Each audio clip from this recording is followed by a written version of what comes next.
4. Man shall not live by bread alone.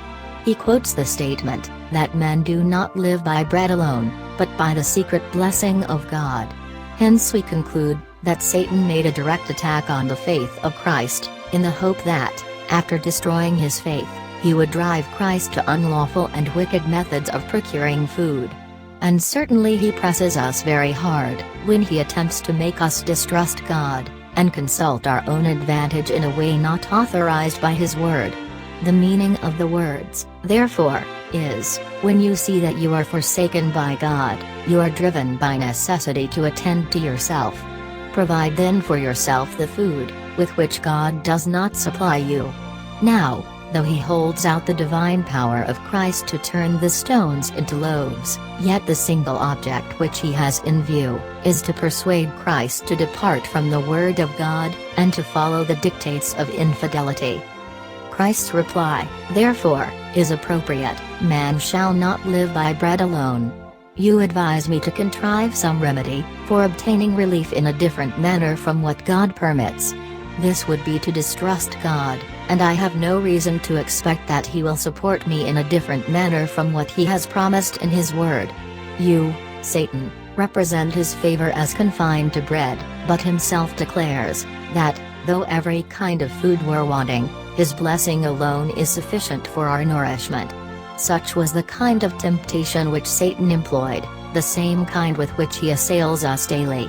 The Son of God did not choose to undertake any contest of an unusual description, but to sustain assaults in common with us, that we might be furnished with the same armor, and might entertain no doubt as to achieving the victory.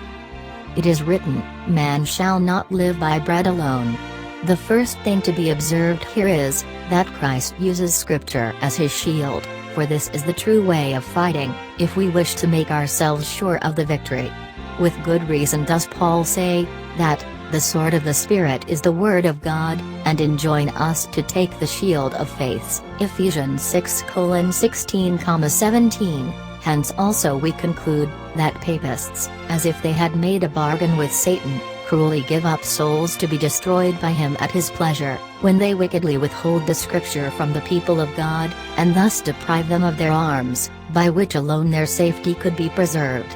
Those who voluntarily throw away that armor, and do not laboriously exercise themselves in the school of God, deserve to be strangled, at every instant, by Satan, into whose hands they give themselves up unarmed. No other reason can be assigned, why the fury of Satan meets with so little resistance, and why so many are everywhere carried away by him, but that God punishes their carelessness, and their contempt of his word. We must now examine more closely the passage, which is quoted by Christ from Moses, that he might make thee know that man doth not live by bread only, but by every word that proceedeth out of the mouth of the Lord doth man live. Deuteronomy 8:3. There are some who torture it to a false meaning, as referring to spiritual life, as if our Lord had said, that souls are not nourished by visible bread, but by the word of God.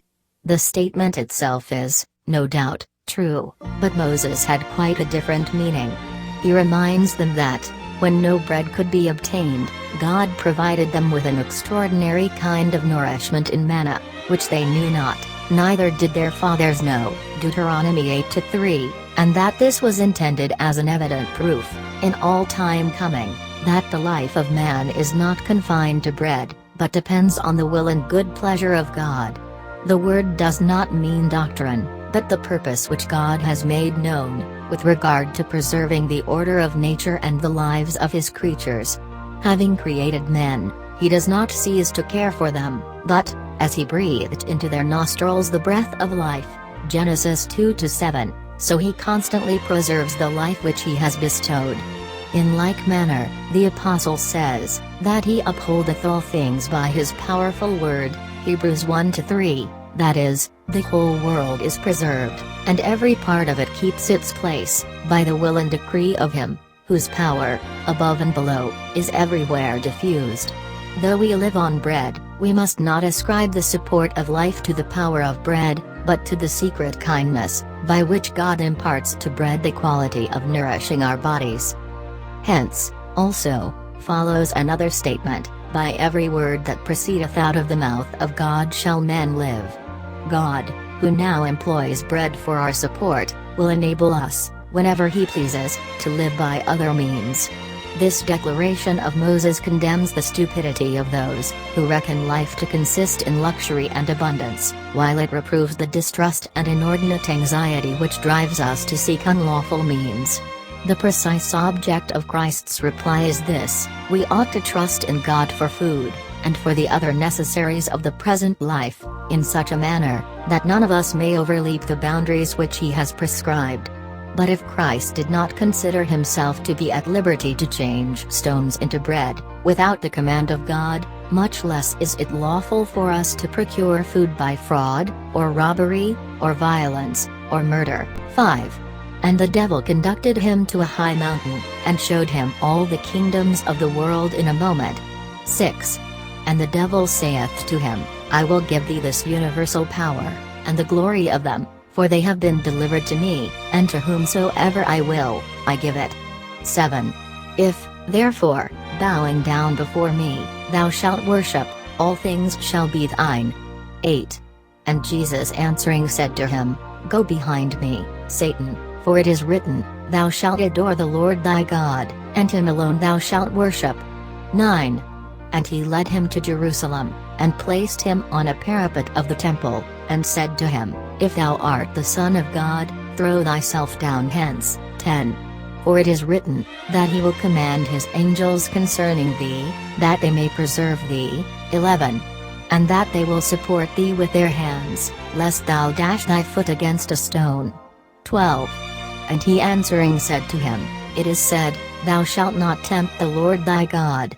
13. And all the temptation having been finished, the devil departed from him for a time. Matthew 4-5. Then the devil taketh him.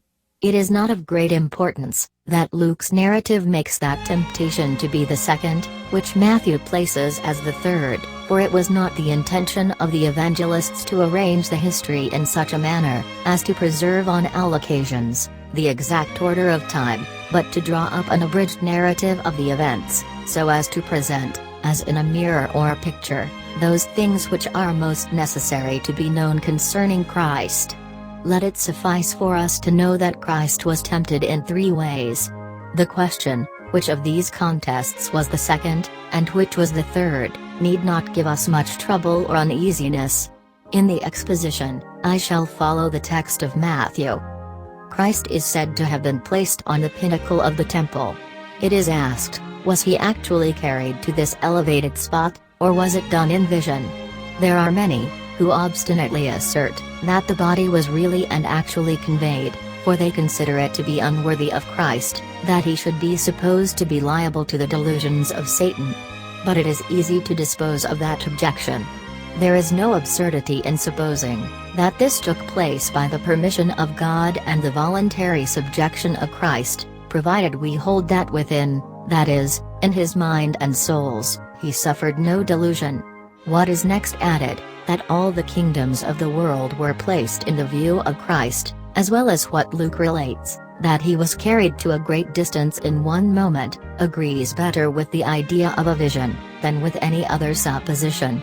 In a matter that is doubtful, and where ignorance brings no risk, I choose rather to suspend my judgment, than to furnish contentious people with an occasion of debate.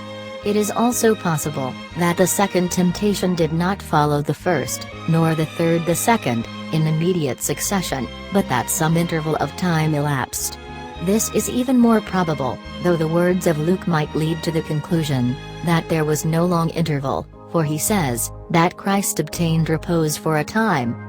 But the main question for our consideration is, what was Satan's object in this kind of temptation? That will be best determined, as I have lately hinted, by our Lord's reply to Satan. To meet the stratagem of the enemy, and to repel his attack, Christ interposes, as a shield, these words, Thou shalt not tempt the Lord thy God. Hence it is evident, that the stratagems of the enemy were intended to induce Christ to exalt himself unduly, and to rise, in a daring manner, against God. Satan had formerly attempted to drive Christ to despair, because he was destitute of food, and of the ordinary means of life. Now, he exhorts him to indulge of foolish and vain confidences, to neglect the means which are in his powers, to throw himself, without necessity, into manifest danger, and, as we might say, to overleap all bounds. As it is not proper for us to be discouraged, when we are pressed by the want of all things, Deuteronomy 28:57, but to rely with confidence on God, neither are we at liberty to raise our crests, or ascend higher than God permits us. The design of Satan, we have now ascertained, was to induce Christ to make trial of his divinity, and to rise up, in foolish and wicked rashness, against God.